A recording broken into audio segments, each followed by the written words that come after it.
오늘 우리에게 주시는 하나님의 말씀은 마태복음 27장 45절에서 54절까지 말씀입니다. 신약성경 51페이지 마태복음 27장 45절에서 54절까지 말씀 교독하도록 하겠습니다.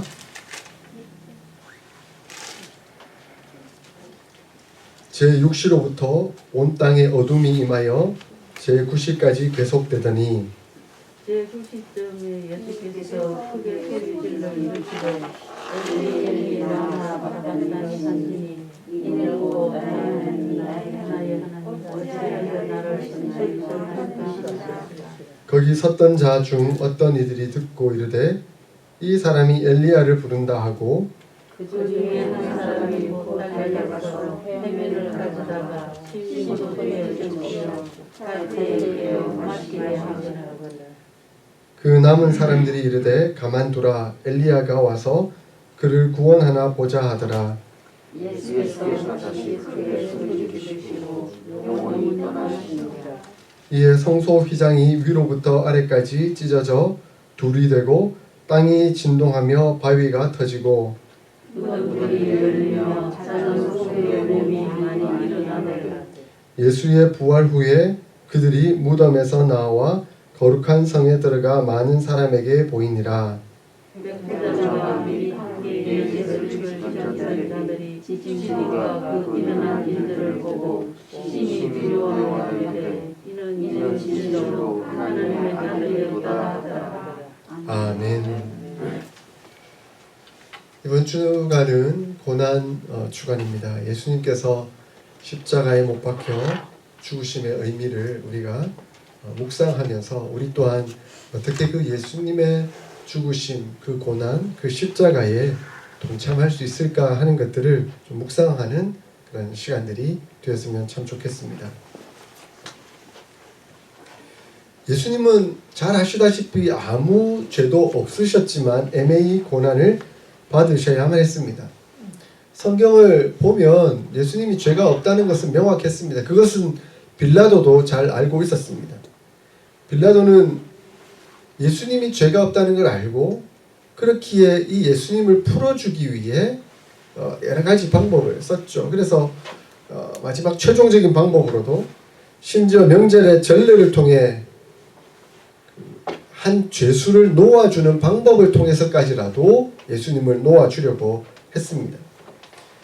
그런데 아마 생각하기로 바라바라는 사람은 살인죄로 기소된 무례한이었기 때문에 예수님과 누구를 놓아줄 거냐라고 물으면 당연히 예수님이라고 생각하고 그는 이렇게 비교하면서 그 전례를 말했던 것 같습니다. 그러나 대제사장과 그 무리들의 이끌림을 받았던 많은 사람들이 바라바를 놓아주라라고 그렇게 얘기했습니다.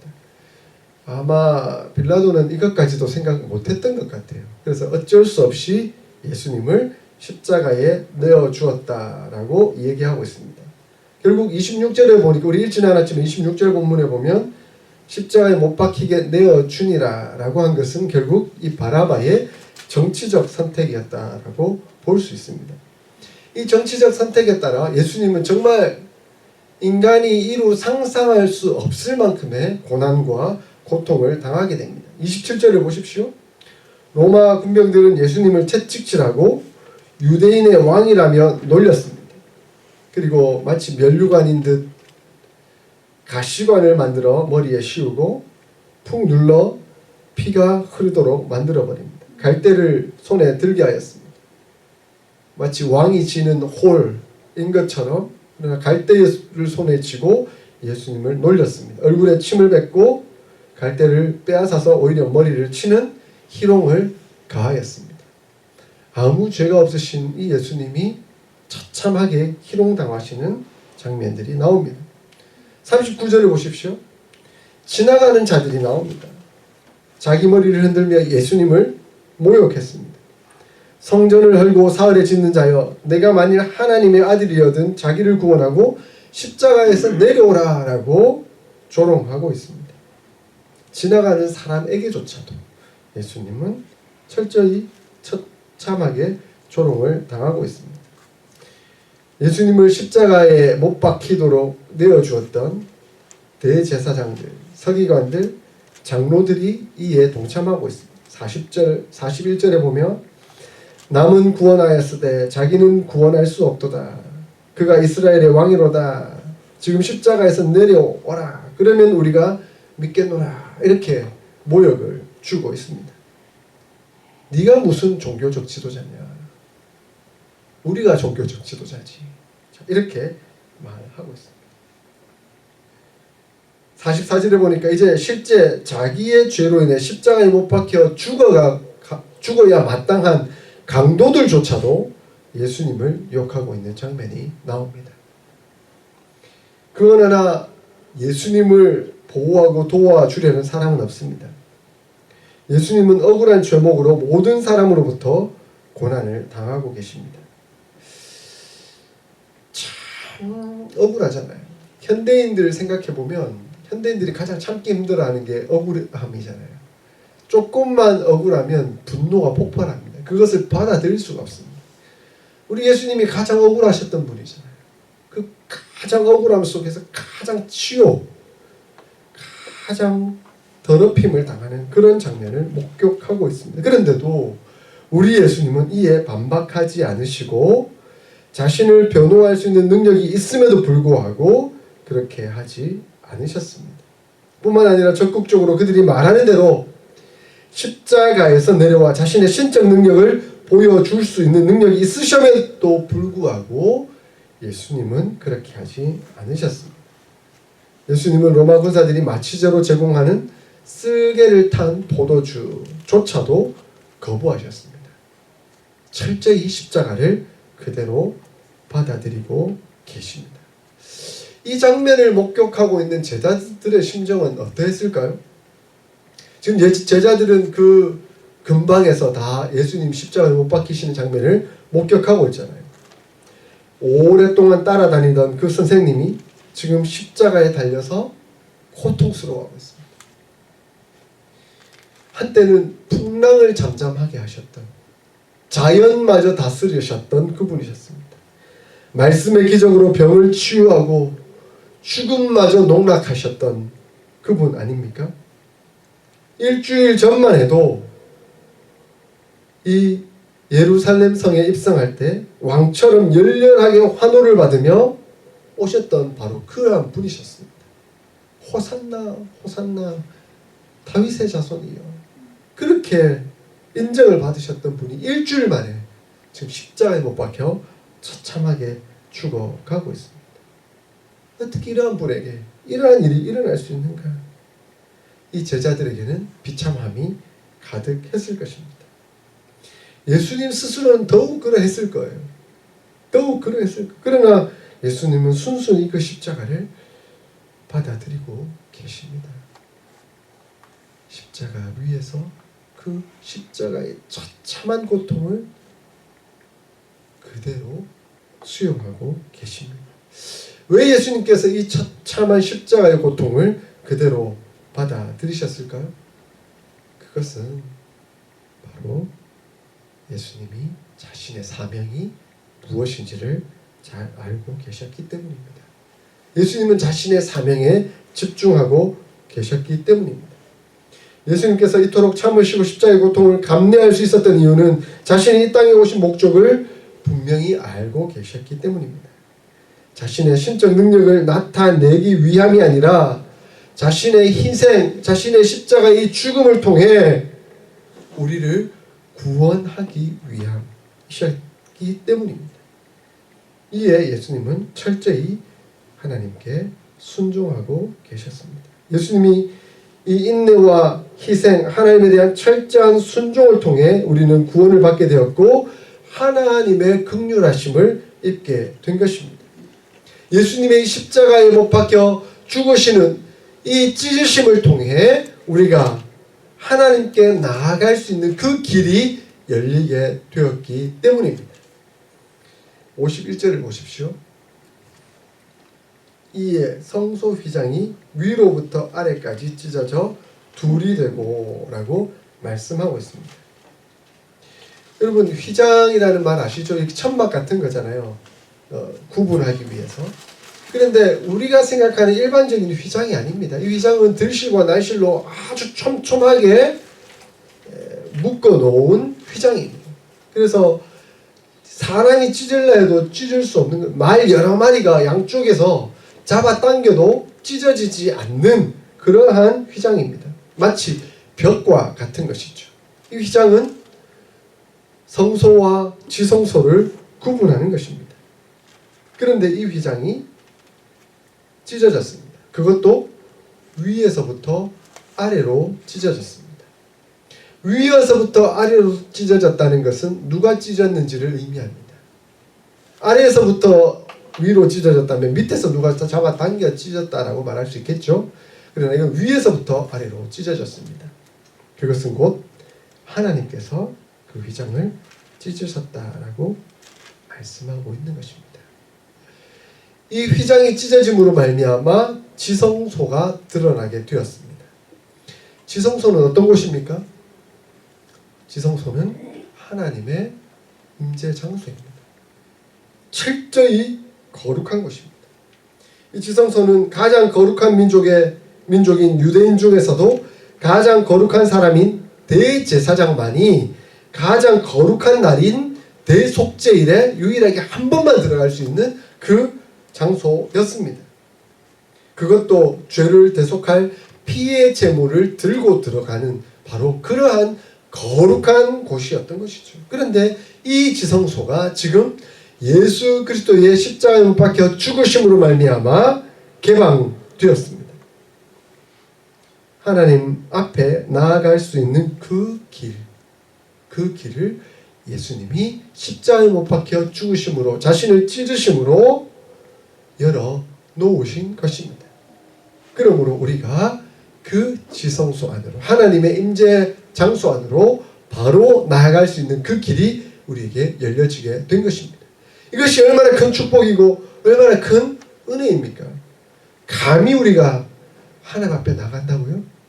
하나님 앞에 나가는 것은 곧 죽음밖에 없었습니다. 그러나 이제 예수 그리스도께서 십자가에 못 박혀 죽으심으로 말미암아 우리가 지성소 안으로 담대히 나아갈 수 있는 그 길을 열어 놓으신 것입니다. 그러므로 히브리서 기자는 5장 16절에 그러므로 우리가 긍휼하심을 받고 때를 따라 돕는 은혜를 얻기 위하여 은혜의 보좌 앞에 담대히 나아갈 것이다 라고 말씀하고 있습니다. 우리가 긍휼하심을 받았습니다. 그리고 순간순간 때를 따라 돕는 은혜를 이제 마음껏 얻을 수 있습니다. 그 은혜를 얻기 위하여 어디로 나아가라고요? 은혜의 보좌, 하나님의 보좌 앞에 마음껏 나아가라고 요청하고 있습니다. 우리가 그 나아갈 수 있는 비결, 그 나아갈 수 있는 방법, 바로 예수 그리스도께서 열어 놓으셨기 때문입니다.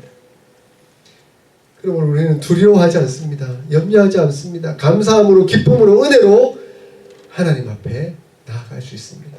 아멘. 예수님께서 그 길을 열어 놓으셨기 때문입니다. 아멘. 그러므로 이번 한 주간 예수님의 십자가에 못 박혀 죽으심을 묵상하십시오. 아멘. 생각해 보십시오. 그런데 그 묵상하면서 예수님이 찢으심, 자신의 살을 찢으심으로 말미암아 휘장이 찢어졌다는 것을 기억하십시오. 그것을 늘 묵상하십시오. 그 때문에, 그 은혜 때문에, 그 사랑 때문에 우리가 담대히 은혜의 보좌 앞에 나아갈 수 있는 길이 열렸다. 감사하지 않을 수가 없는 것이죠.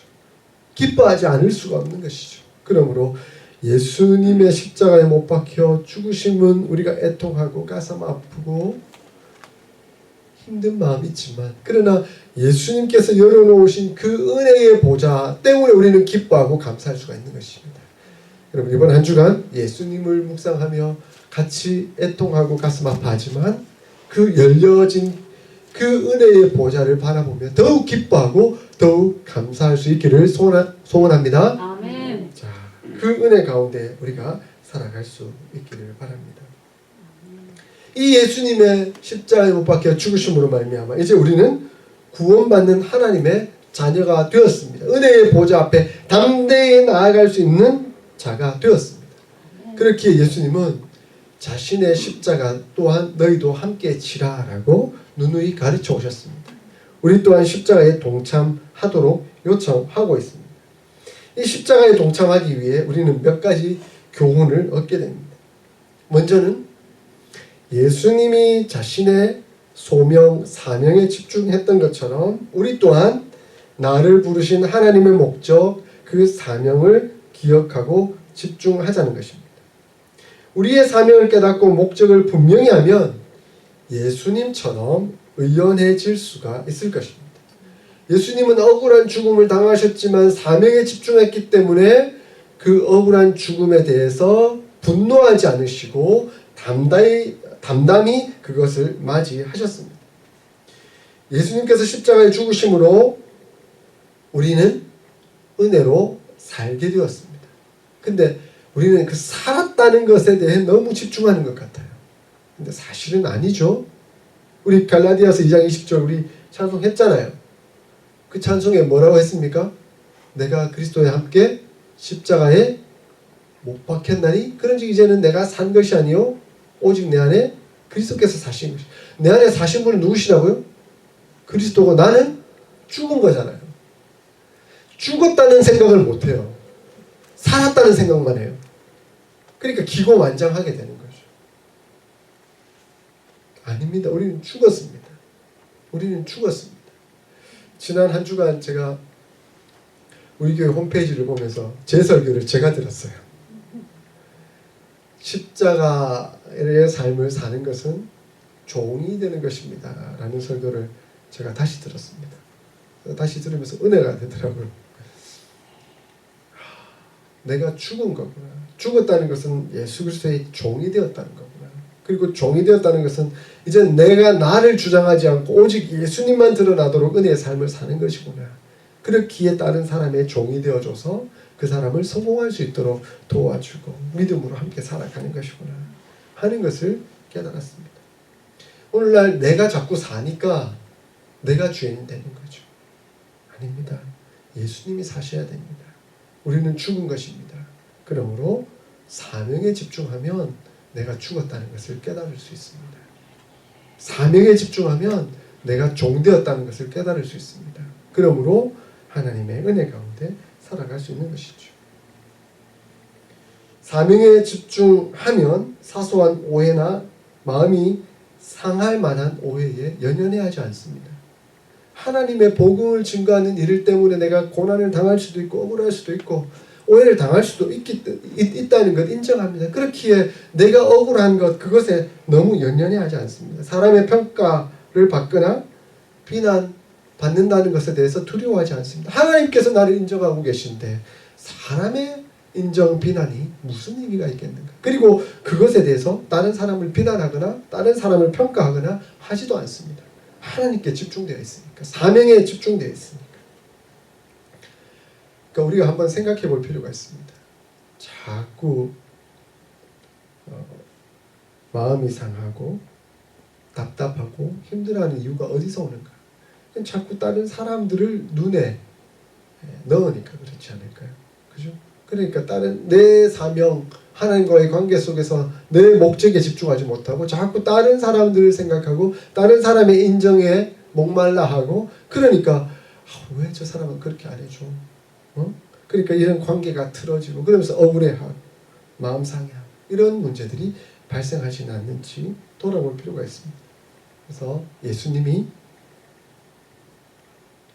하나님의 사명에 집중했던 것처럼 우리 또한 그 사명에 집중해야 하겠습니다.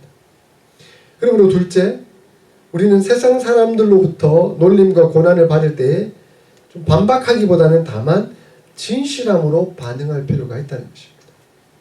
하나님께서 우리를 이 땅 가운데 보내시고 목적을 주시고 섭리하시며 우리를 지키신다는 사실을 믿는다고 한다면 우리가 나서서 너무 적극적으로 반박하거나 싸울 필요가 없습니다. 우리는 순순히 그것을 받아들이고 행함과 진실함으로 다가가면 하나님께서 그 사람의 마음, 성령의 감동을 주셔서 변화시키실 것이라는 믿음을 가지고 우리는 잠잠히 나아가면 되는 것입니다.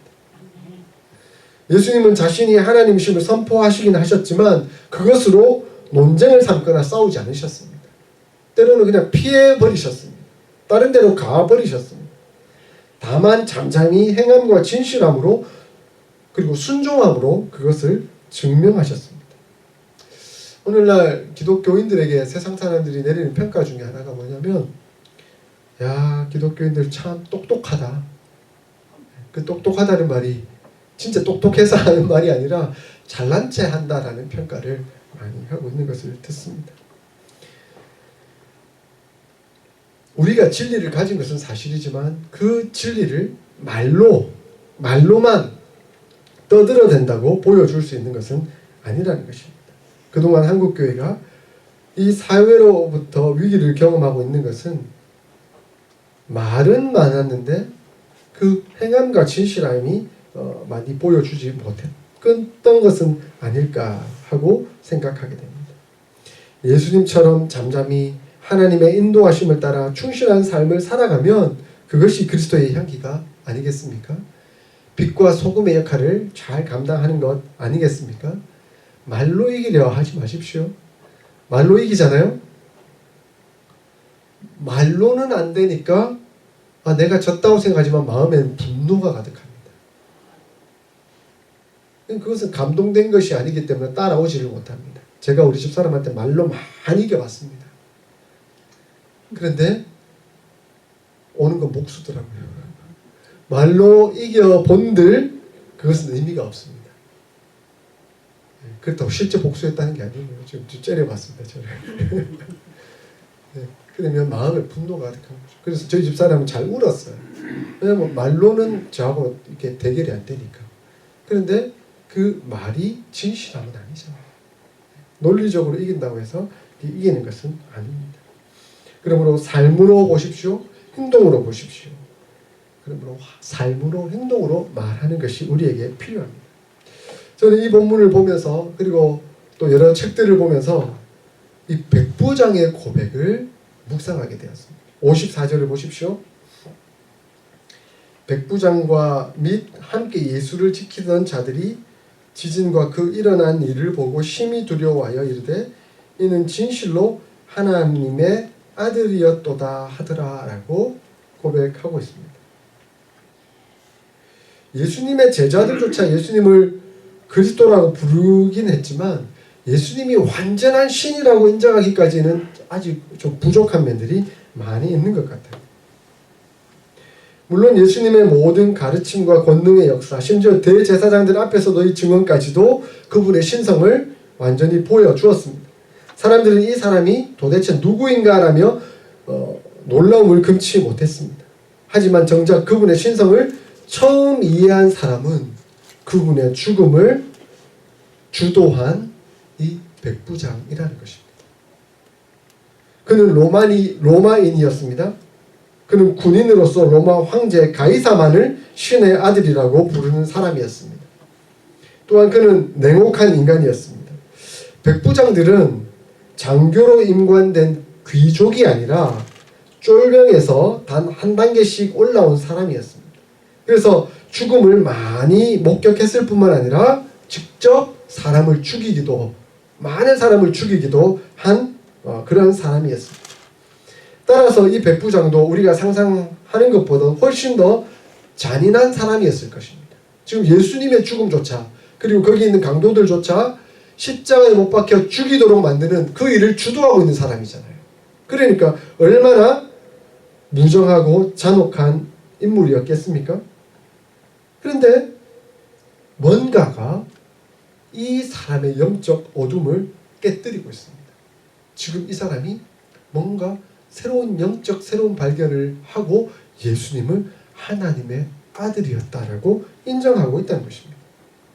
그는 예수 그리스도의 신성을 처음으로 고백하는 사람이 되었습니다. 예수님이 누구신지를 처음으로 이해한 사람이 왜 이 백부장이었을까?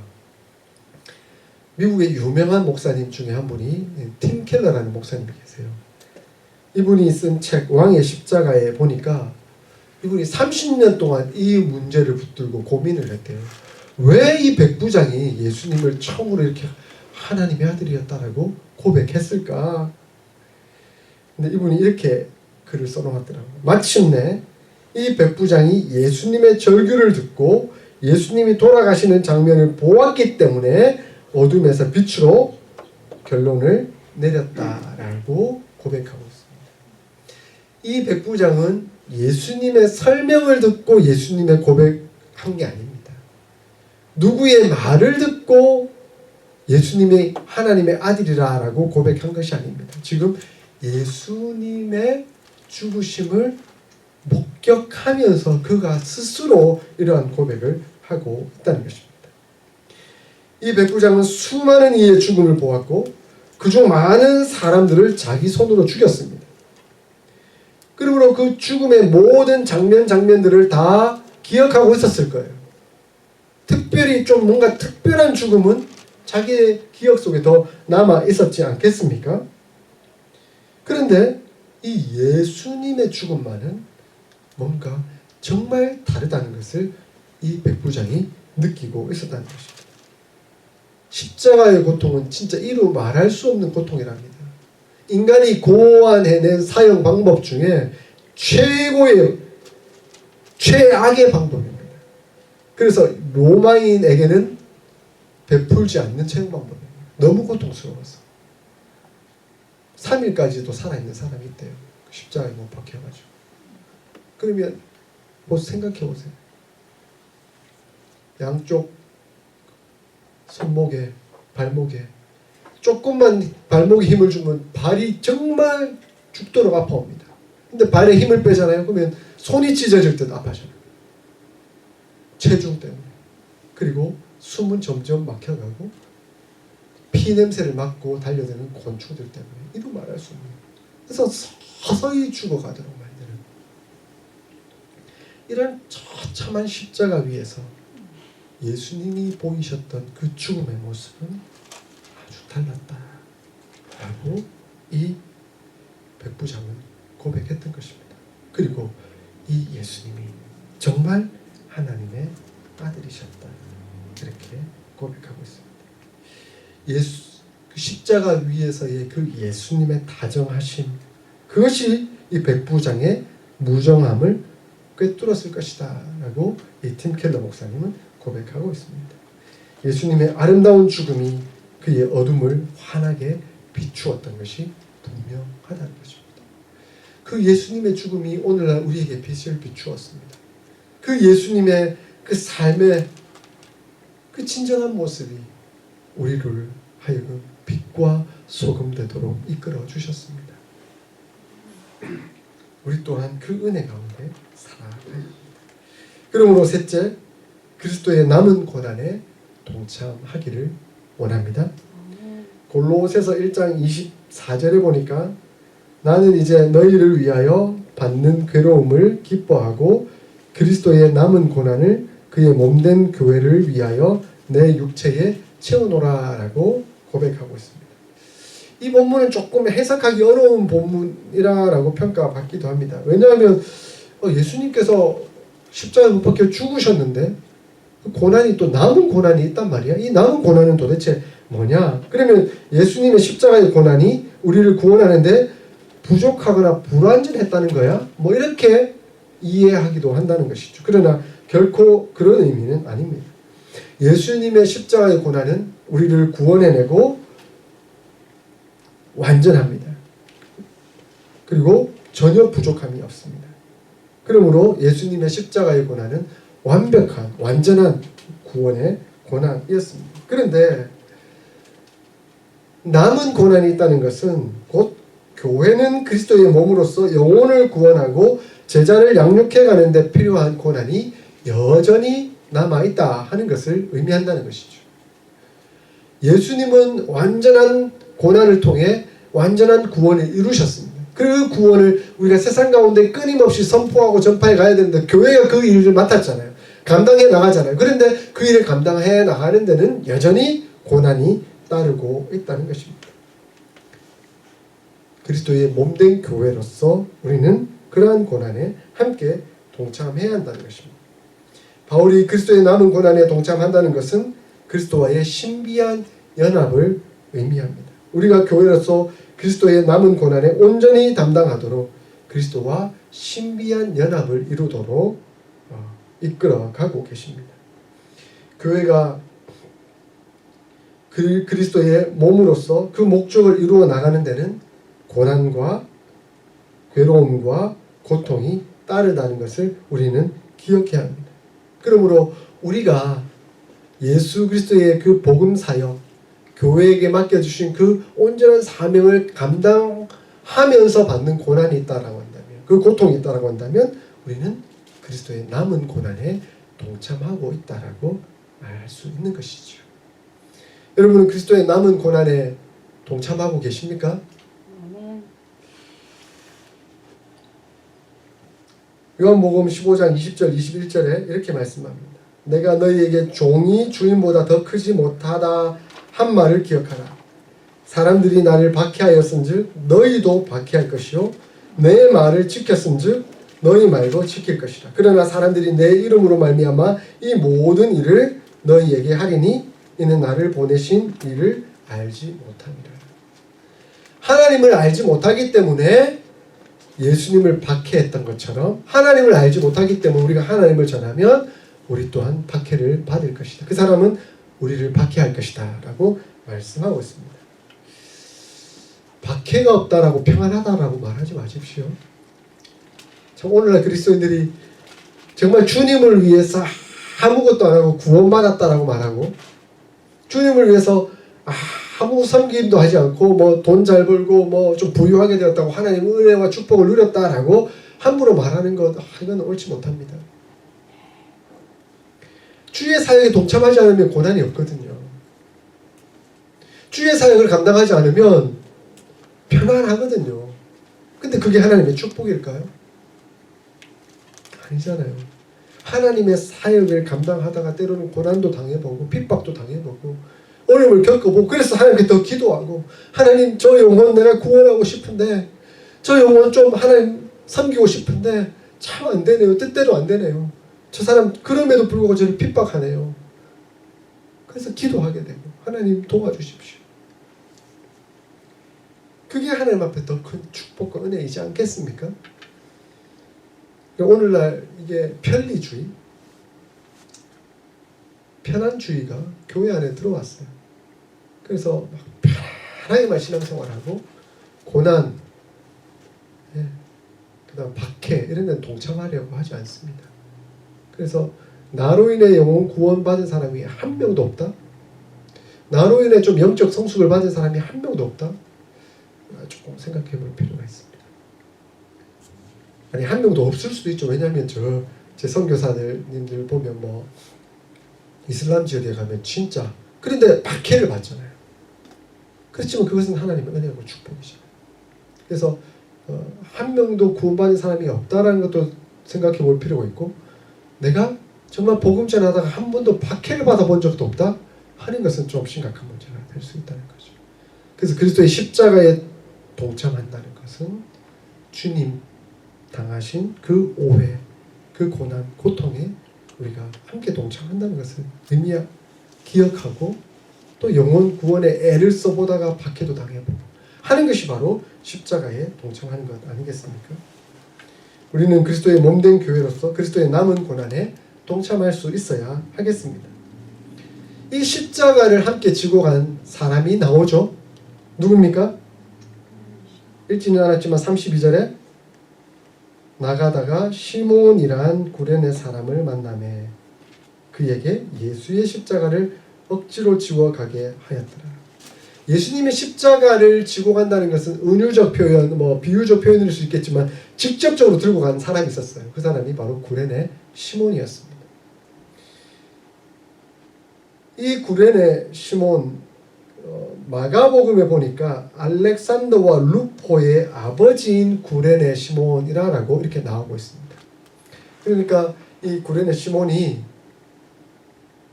시골에서 왔다가 뜬금없이 그 로마 군병에 의해서 억지로 십자가를 지고 가는 상황이 되었어요. 그런데 그 상황 가운데서 예수님을 직접 목격하게 된 것이죠. 예수님을 직접 만나게 된 것이죠. 억지로 갔다가 예수님을 경험하게 된 거예요. 억지로 십자가를 졌다가 예수님의 은혜에 완전 젖어버린 된 사람입니다. 이 구레네 시몬의 아들과 아내가 참 믿음의 사람이 된 것 같아요. 그래서 로마서 16장 13절에 보니까 주 안에서 택하심을 입은 루포와 그의 어머니에게 문안하라. 그의 어머니는 곧 내 어머니라라고 사도 바울이 이야기하고 있습니다. 그러니까 이 구레네 시몬의 아들인 루포는 로마 교회의 지도자가 되었고, 그의 아내인 이 루포의 어머니는 이 로마 교회의 아주 중요한 역할, 어머니의 역할을 하고 있는 사람이 된 것이죠. 그리고 사도 바울조차도 내 어머니와 마찬가지다라고 말할 정도로 신앙의 어머니가 되어 있었다는 것이죠. 하나님께서 교회를 통해 이루어 가시는 그 사명을 통해 하나님은 영광 받으십니다. 그 십자가의 삶을 살아가겠다라고 결단하고 고백하는 사람들을 통해 교회를 이루시고 교회의 지도자가 되게 하시고, 그 교회를 통해 영혼 구원과 제자 양육이 이루어가도록 역사하고 계십니다. 저는 우리 어스틴 사랑의 교회 한 분 한 분 생각할 때 바로 영적인 아버지, 영적 어머니 역할을 감당하고 계시는 분들이 계셔 너무 좋고 감사합니다. 이 루포의 어머니처럼, 구레네 시몬의 아내처럼 그런 역할들을 충실히 감당해 주시기를 소원합니다. 그리고 남자분들은 구레네 시몬처럼 억지로라는 표현이 참 재밌어요, 그죠? 네. 그래서 억지로 뭐 했는데 하나님 주시는 은혜와 축복이 있더라는 거죠. 와, 이건 나는 저도 의도치 않았는데 하나님께서 하도록 해서 억지로 했는데, 와, 거기서 정말 엄청난 축복이 이루어지는 이 역설적인 의미 아니겠습니까? 그러니까 은혜로 해도 좋은데 안 되면 억지로라도 한번 해보세요. 그러면 하나님께서 정말 우리를 통해 베푸시는 역사가 클 것입니다. 억지로라도 십자가를 지고 가는 그 사람을 통해 하나님은 하나님의 교회를 세우시고 영혼 구원하여 제자를 삼으시는 은혜를 베푸실 줄 믿습니다. 아멘. 함께 십자가를 지고 십자가의 의미를 알고 십자가에 동참하는 저와 여러분들 다 될 수 있기를 주의 이름으로 축원드립니다. 아멘.